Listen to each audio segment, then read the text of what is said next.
Welcome to study Buddha.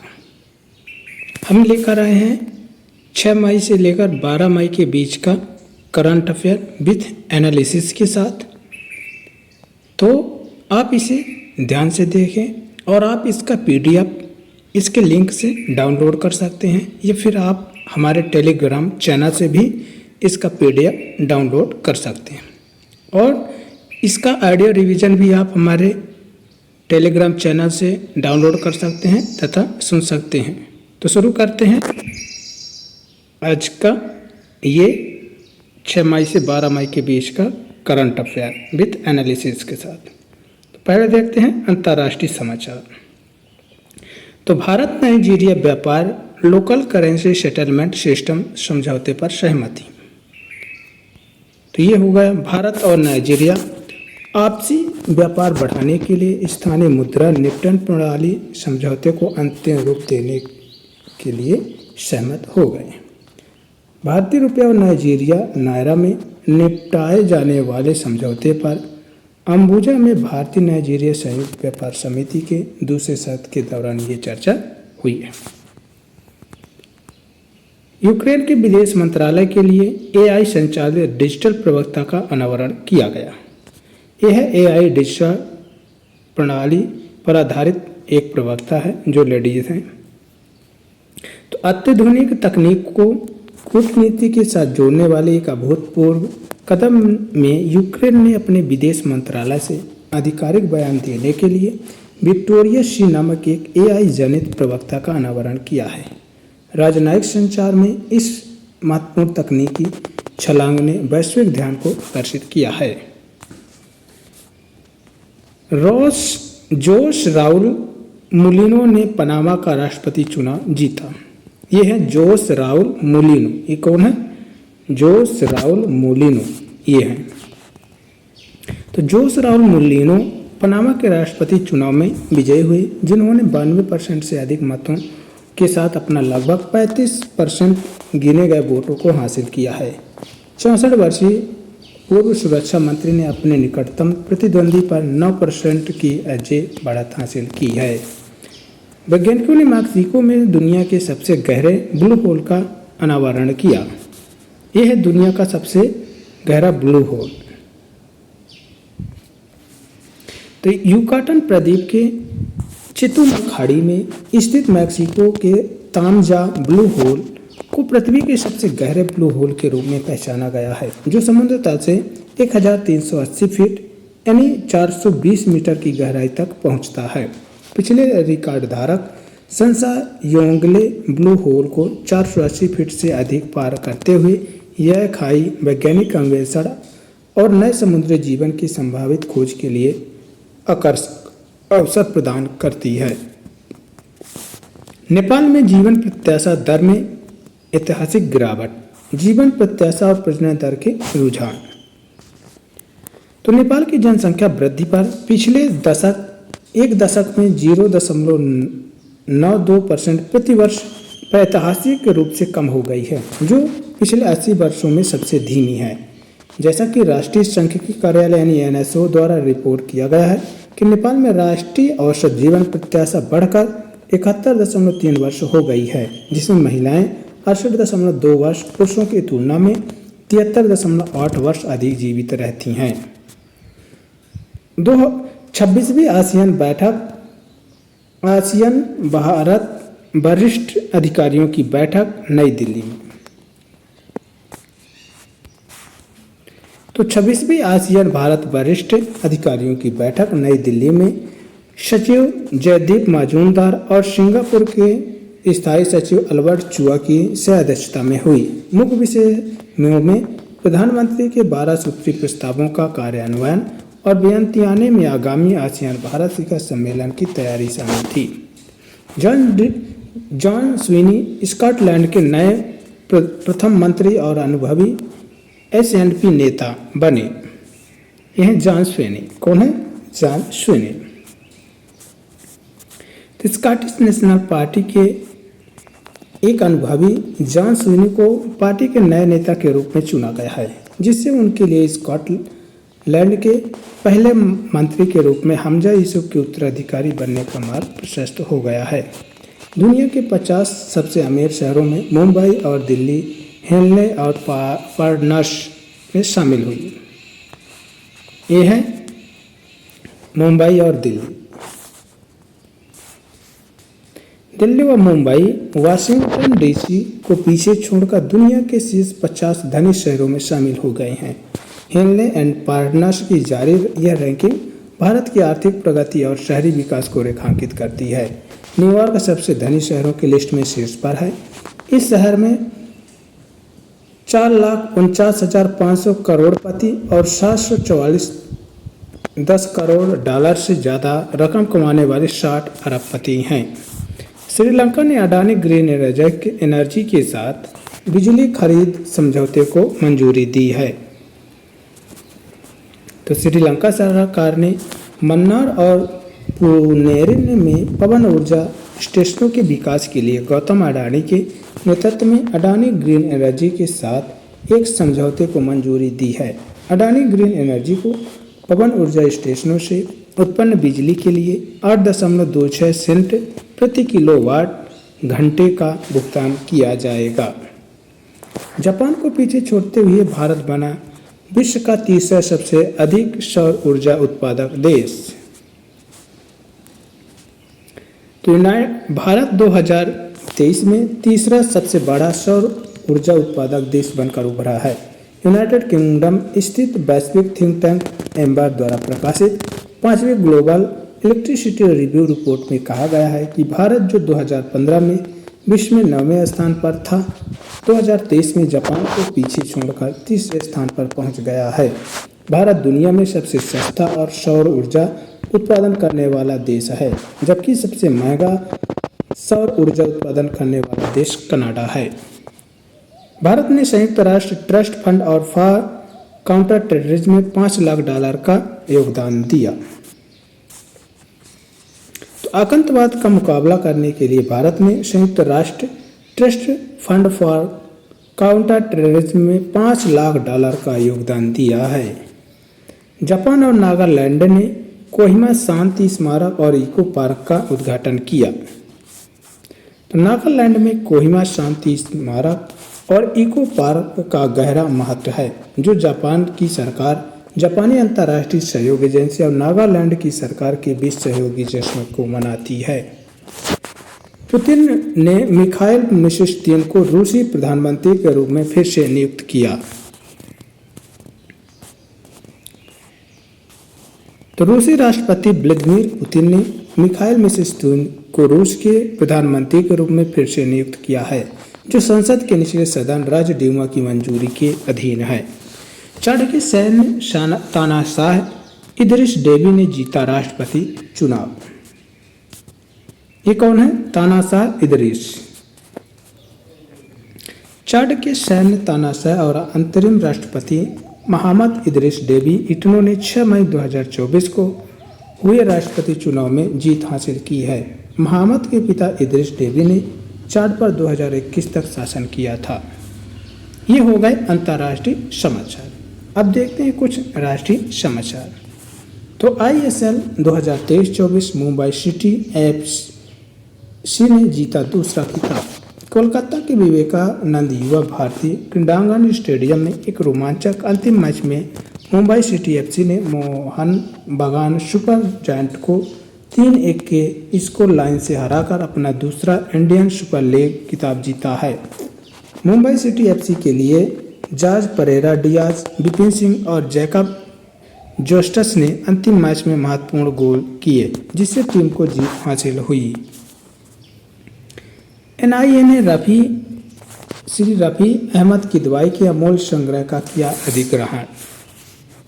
तो राष्ट्रीय अभिलेखागार NAI ने स्वर्गीय श्री रफ़ी अहमद किदवाई के निजी दस्तावेजों और मूल पत्राचारों का एक अमूल्य संग्रह हासिल किया है, जो भारत के स्वतंत्रता संग्राम और राष्ट्र निर्माण के एक प्रमुख व्यक्ति थे।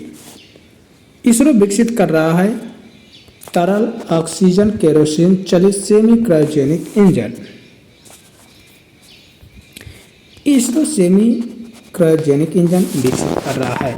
इसका मकसद प्रक्षेपण यान मार्क 3 यानी SLV-3 की पेलोड क्षमता को बढ़ाना है। ये तरल ऑक्सीजन केरोसिन प्रणोदक संयोजन पर काम करने वाला 2000 किलो न्यूटन थ्रस्ट का इंजन होगा। 2023-24 में 115 देश में आर्थिक निर्यात में सकारात्मक वृद्धि। केंद्रीय वाणिज्य मंत्रालय द्वारा जारी नवीनतम आंकड़ों के अनुसार 2023-24 में कुल 238 देशों या क्षेत्रों सहित भारत वस्तुओं और सेवाओं का निर्यात करता है, जिसमें से 115 देश में भारत के निर्यात में सकारात्मक वृद्धि दर्ज की गई है। विश्व व्यापारिक निर्यात में भारत की रैंक भी 19वें से सुधरकर 17वें स्थान पर पहुंच गई है। ये हो गए राष्ट्र से संबंधित समाचार। अब देखते हैं राज्य से संबंधित समाचार। तो मणिपुर ने राहत शिविरों में छात्रों के लिए शुरू की स्कूल ऑन व्हील्स पहल। तो मणिपुर की सरकार ने स्कूल ऑन व्हील्स कार्यक्रम शुरू किया है, जिसका उद्देश्य राज्य भर के राहत शिविरों में आश्रय लेने वाले छात्रों को शिक्षा प्रदान करना है।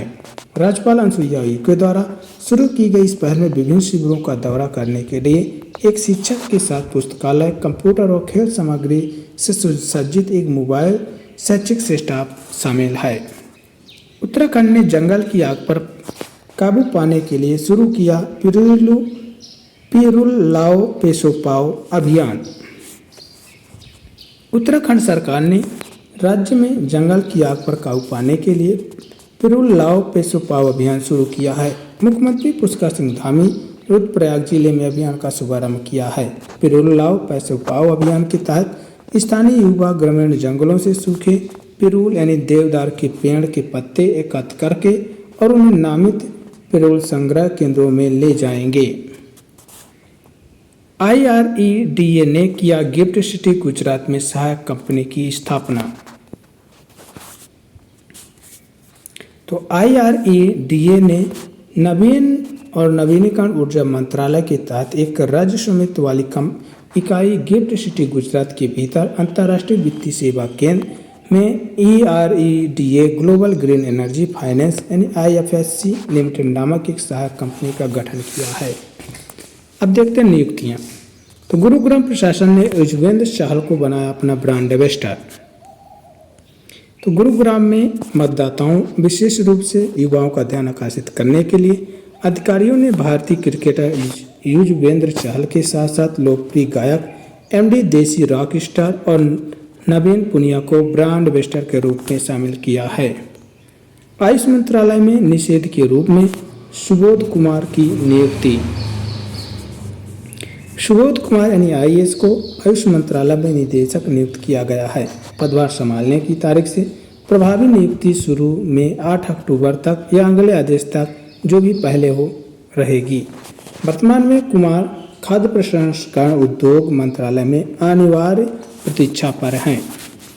बीजा ने सुजाई रैना को भारत के कंट्री मैनेजर के रूप में नियुक्त किया है।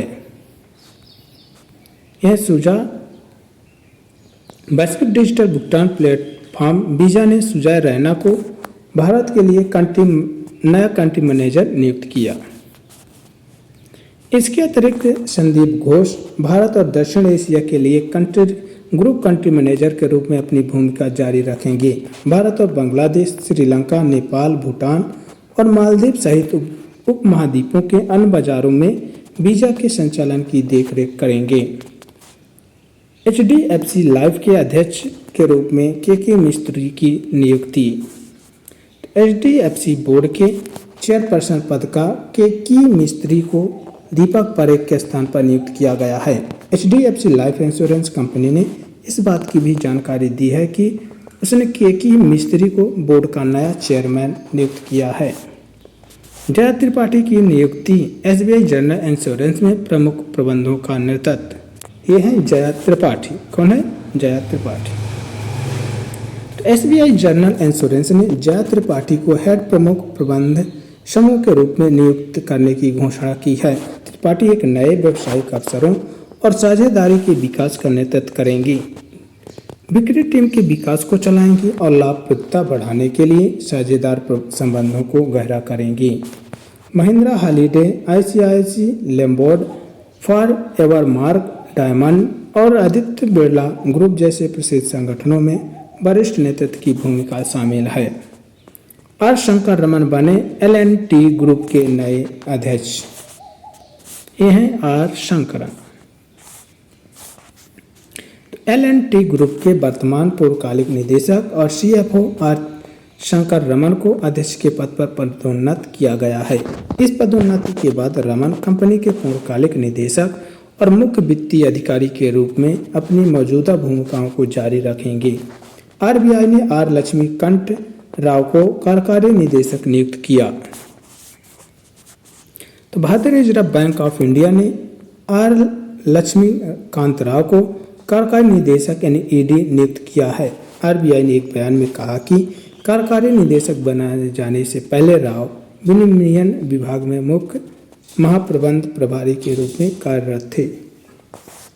अब देखते हैं पुरस्कार से संबंधित खबरें।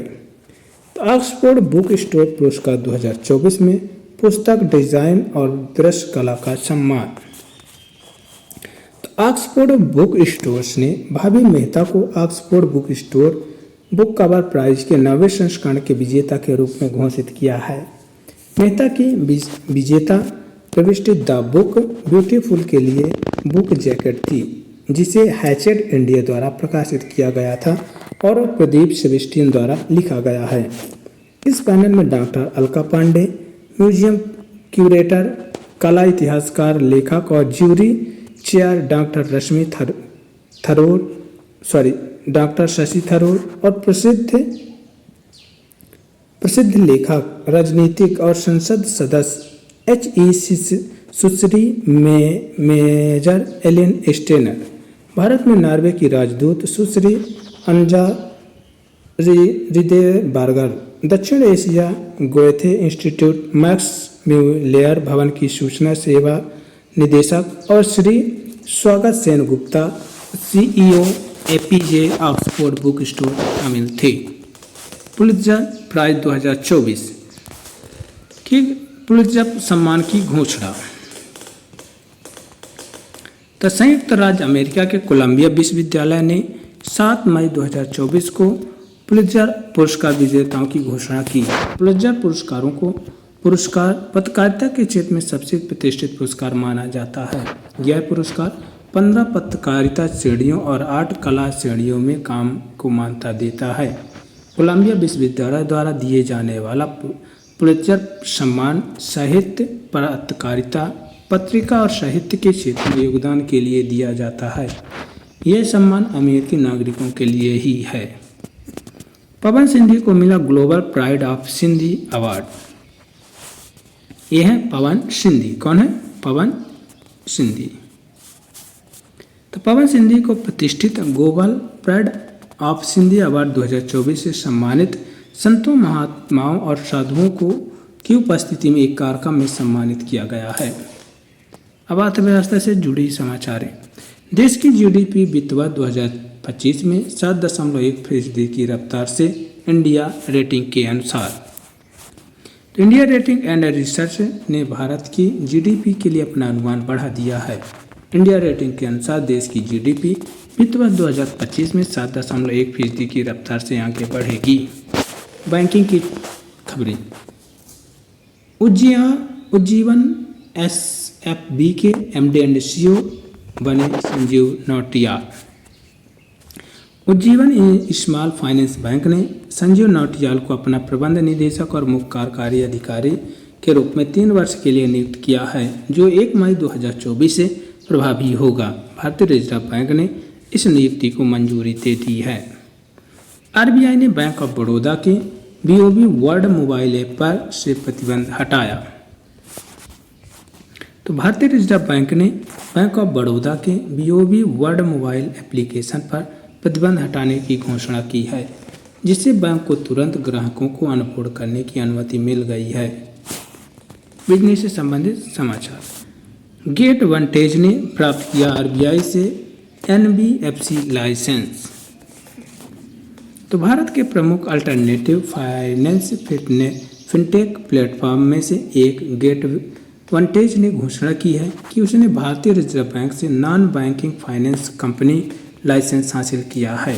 ये देश का पहला और एकमात्र रेवेन्यू बेस्ड फाइनेंस और अल्टरनेटिव फंडिंग प्लेटफॉर्म बन गया है जिसे यह लाइसेंस मिला है। गिटवेंटेज की NBFC शाखा गिट ग्रोथ कैपिटल लोन देने का काम करेगी।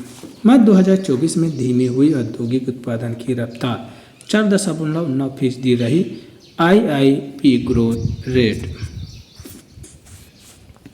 तो खनन क्षेत्र के खराब प्रदर्शन के चलते मार्च में घरेलू औद्योगिक उत्पादन की वृद्धि दर मासिक आधार पर 4.9% रही, जो इसी वर्ष फरवरी में 5.6% थी। थॉमस कुक इंडिया ने TCP अंतर्राष्ट्रीय मनी ट्रांसफर में पेश किया एक game changer. Thomas cook India ने प्रेषण प्रक्रिया को सरल और बढ़ाने के लिए डिजाइन की गई उपयोगकर्ता के अनुकूल डिजिटल सेवा TCP के लॉन्च के साथ अंतर्राष्ट्रीय धन हस्तांतरण में क्रांति ला दी है। पारंपरिक रूप से विदेशों से पैसा भेजना थकाने वाली पेपर का वर्क और सीमित कार्यकाल के साथ जोड़ा होता था। TCP के साथ ग्राहक अब 24/7 रेमिटेंट का आनंद आसानी और कुशलता के साथ कर सकते हैं। जेटा ने बैंकों के लिए डिजिटल क्रेडिट सेवा शुरू की।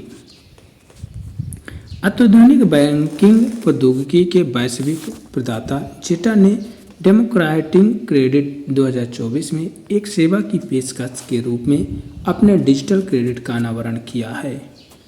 NRI भी कर सकेंगे UPI। ICICI बैंक ने शुरू की इंटरनेशनल नंबरों से पेमेंट सर्विसेज। तो ICICI बैंक ने अनिवासी भारतीय यानी NRI ग्राहकों को उनके अंतर्राष्ट्रीय मोबाइल नंबरों के माध्यम से भारत में यूनिफाइड पेमेंट इंटरफेस लेन देन का उपयोग करने की अनुमति देता है।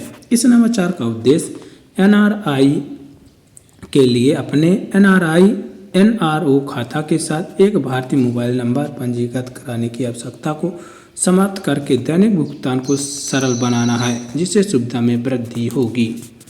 दुनिया की पहली CNG बाइक मार्केट में आने को तैयार, बजाज ऑटो जून में करेगी लॉन्च।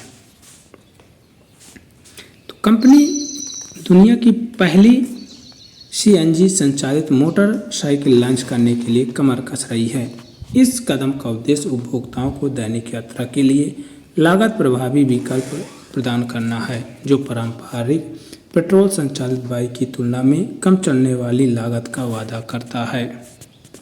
वैश्विक प्रेषण में भारत सबसे आगे $100 अरब के आंकड़े को पार किया। विदेशों में रहने वाले भारतीयों ने सारे रिकॉर्ड तोड़ दिए हैं। उन्होंने एक वर्ष में अपने देश में $111 अरब भेजे हैं। यह आंकड़ा 2022 का है। संयुक्त राष्ट्र इमिग्रेशन एजेंसी ने कहा कि $100 अरब के आंकड़े तक पहुंचने और इसे पार करने वाला दुनिया का पहला देश बन गया है। भारतीय एंटरप्राइजेज ने ICICI लैम्बोर्ड के शेयर 636 कहाँ गया ये ICICI 663 करोड़ रुपए में बेचे। तो सुनील भारती मित्तल की अगुवाई वाली भारतीय एंटरप्राइजेस ने खुले बाजार में लेन देन के माध्यम से ICICI Lombard general insurance company के शेयर 663 करोड़ रुपए में बेच दिए हैं। इन शेयरों को Axis mutual fund, Aditya Birla Sun Life, MF Invesco MF, Morgan Stanley Asia Singapore, Societe Generale, Goldman सैक्स सिंगापुर और Blackstone aqua master sub fund ने खरीदा है। SBI 4Q रिजल्ट, मुनाफा 24% बढ़कर 20,698.3 करोड़ रुपए, शेयर में रिकॉर्ड तोड़ी तेजी।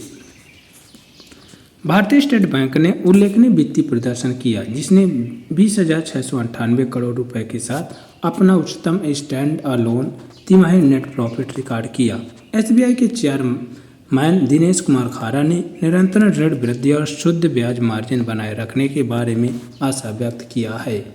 बैंक फाइनेंस ईयर 2025 के लिए 14 से 16% लोन ग्रोथ और 12 से 13% डिपॉजिट ग्रोथ का अनुमान लगाता है। खेल से संबंधित समाचार। अमूल बना T20 विश्व कप 2024 के लिए श्रीलंका पुरुष क्रिकेट टीम का ऑफिशियल स्पॉन्सर। श्रीलंका क्रिकेट ने घोषणा की है कि भारतीय दूध उत्पादक अमूल को ICC पुरुष T20 विश्व कप 2024 की आबादी के लिए श्रीलंका पुरुष टीम का ऑफिशियल स्पॉन्सर नियुक्त किया गया है। रेसलिंग अथॉरिटीज ने बजरंग पुनिया को अस्थायी रूप से किया निलंबित। ये कौन है? बजरंग पुनिया। तो यूनाइटेड वर्ल्ड रेसलिंग यानी UWW ने भारतीय पहलवान बजरंग पुनिया को 31 दिसंबर 2024 तक अस्थायी रूप से निलंबित कर दिया है, क्योंकि राष्ट्रीय डोपिंग एजेंसी यानी नाडा ने यूरिन का सैंपल देने से इनकार करने के लिए उन्हें सस्पेंड कर दिया है। रियल मैड्रिड ने 36वीं बार ला लीगा का खिताब जीता। रियल मैड्रिड ने कैंडीज पर 3-0 से हराकर रिकॉर्ड 36वीं बार ला लीगा का खिताब जीत लिया है। इस जीत के बाद मैड्रिड के बाद 87 पॉइंट्स हो गए हैं और अभी 4 गेम बाकी हैं। ICC महिला T20 विश्व कप 2024 बांग्लादेश क्रिकेट के महाकुंभ के लिए तैयार है। तो अंतर्राष्ट्रीय क्रिकेट परिषद यानी ICC ने बांग्लादेश में 3 से 20 अक्टूबर तक होने वाले बहुप्रतीक्षित 90 ICC महिला T20 विश्व कप 2024 के लिए कार्यक्रम का अनावरण किया है। T20 विश्व कप 2024 में 10 टीमें 18 दिनों के लिए 30 मैचों में प्रतिस्पर्धा करेंगी। मैच बांग्लादेश में 2 स्थानों पर आयोजित किए जाएंगे, ढाका में शेरे बांग्ला राष्ट्रीय क्रिकेट स्टेडियम और सिलहट में सिलहट अंतर्राष्ट्रीय क्रिकेट स्टेडियम प्रशंसकों को महिलाओं क्रिकेट में सर्वश्रेष्ठ देखने का अवसर प्रदान करेगा। मैड्रिड ओपन 2024 ईगा स्वियाटेक और एंड्रे रुबलेव की शानदार जीत। पोलैंड की ईगा स्वियाटेक ने अपना पहला मैड्रिड ओपन खिताब जीता, जबकि रूस के एंड्रे रुबलेव ने इस प्रतिष्ठित टूर्नामेंट में अपनी दूसरी जीत हासिल की है। वर्ल्ड नंबर 1 ईगा स्वियाटेक ने अपना पहला WTA 1000 मैड्रिड ओपन सिंगल खिताब जीतकर इतिहास में की किताबों में अपना नाम रिकॉर्ड किया है। युजवेंद्र चहल ने रचा इतिहास, 350 T20 विकेट लेने वाले पहले भारतीय गेंदबाज बने। तो युजवेंद्र चहल राजस्थान रॉयल के अनुभवी लेग स्पिनर T20 क्रिकेट के इतिहास में अपना नाम रिकॉर्ड कर रहे हैं। तो खेल के सबसे छोटे रूप में 350 विकेट लेने वाले पहले भारतीय गेंदबाज बन गए हैं। न्यूजीलैंड के कोलिन मुनरो ने अंतर्राष्ट्रीय क्रिकेट से संन्यास की घोषणा की है। न्यूजीलैंड के टॉप ऑर्डर के बल्लेबाज कोलिन मुनरो ने आगामी T20 विश्व कप के लिए अनदेखी के बाद अंतर्राष्ट्रीय क्रिकेट से संन्यास लेने की घोषणा की है। अब देखते हैं रक्षा और सुरक्षा संबंधित समाचार। तो भारतीय सेना और वायुसेना ने पंजाब में संयुक्त अभ्यास किया। तो सेना की पश्चिमी कमान के तत्वावधान में भारतीय सेना की खड़गा कोर ने पंजाब में कई स्थानों पर भारतीय वायुसेना के साथ 3 दिवसीय संयुक्त अभ्यास सफलतापूर्वक आयोजित किया। इस अभ्यास का उद्देश्य प्रक्रियाओं को परिष्कृत करना और विकसित इलाकों में मशीनों के संचालन के समर्थन में लड़ाकू हेलीकॉप्टरों को रोजगार को मान करना है। गगन स्ट्राइक 2 शीर्षक वाले इस अभ्यास में अपाचे और ALHWSI हेलीकॉप्टर, निहत्थे हवाई वाहन और भारतीय सेना के विशेष दल सहित विभिन्न बल गुणक शामिल थे।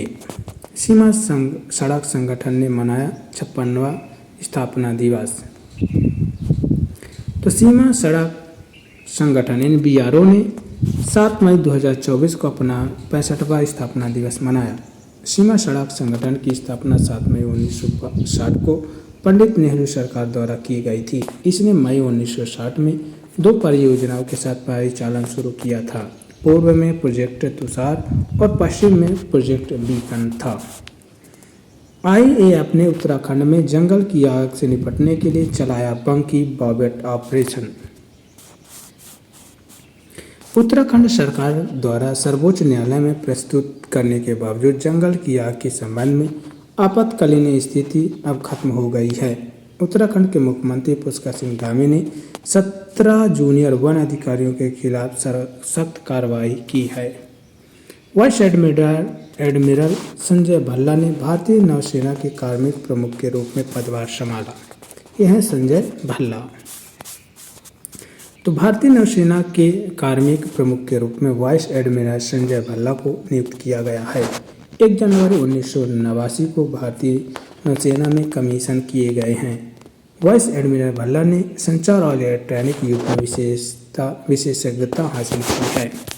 साइंस से संबंधित सेतु ने भारत के पहले BFSI केंद्रित बड़े भाषा मॉडल सेसम का अनावरण किया। यह है सेसम। तो एक अग्रणी भारतीय fintech company pine labs group का हिस्सा सेतु ने विशेष रूप से बैंकिंग, वित्तीय सेवाओं और बीमा क्षेत्र के लिए डिजाइन किया है। भारत का पहला लार्ज लैंग्वेज मॉडल सेसम का अनावरण किया है। वेस्ट नाइल फीवर एक मच्छर जनित वायरल विषाणु है।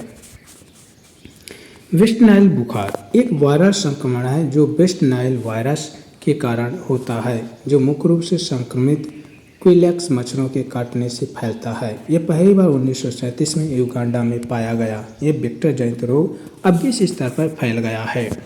महत्वपूर्ण अब दिवस देखते हैं। विश्व अस्थमा दिवस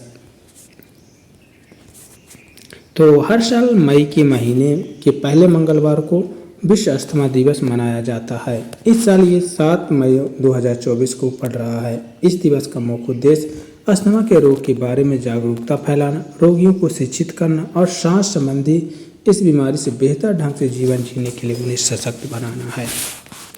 रेड क्रॉस और रेड क्रिसेंट दिवस मनाया गया 8 मई को।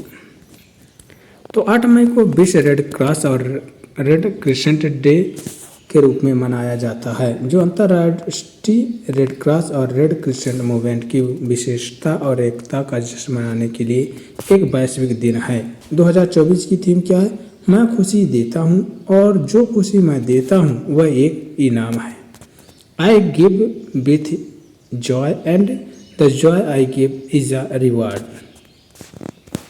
विश्व थैलेसीमिया दिवस तो विश्व थैलेसीमिया दिवस हर साल 8 मई को मनाया जाता है।